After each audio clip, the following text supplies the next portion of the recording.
আসসালামু আলাইকুম। আশা করছি আপনারা সবাই ভালো আছেন।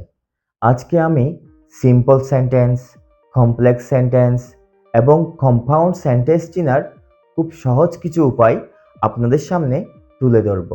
চলুন তাহলে শুরু করা যাক। Simple sentence. সিম্পল সেন্টেন্সে একটি মাত্র সাবজেক্ট, একটি মাত্র ভার্ব থাকতে পারে। সিম্পল সেন্টেন্সে আইএনজি যুক্ত ভার্ব তথা জেরেন্ট বা পার্টিসিপল থাকতে পারে। সিম্পল সেন্টেন্সে ইনফিনিটিভ তথা টু প্লাস V1 থাকতে পারে। সিম্পল সেন্টেন্সে প্রেপোজিশনাল ফ্রেজ থাকতে পারে। Complex sentence.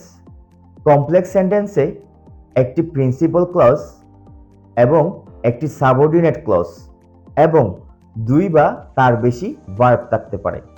চেনার উপায়: since, as, because, unless, if, দো, অলদো ইত্যাদি কনজাংশন থাকতে পারে। কিছু রিলেটিভ প্রোনাউন যেমন হু, হুইচ, দ্যাট ইত্যাদি থাকতে পারে।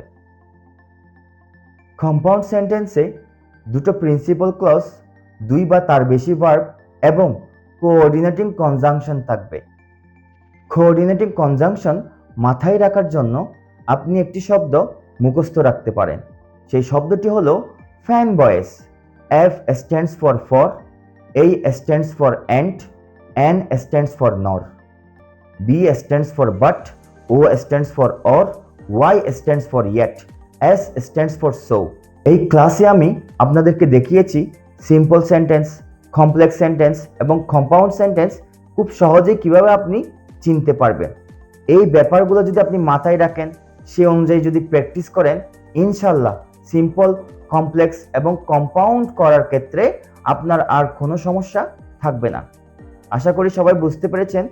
ধন্যবাদ।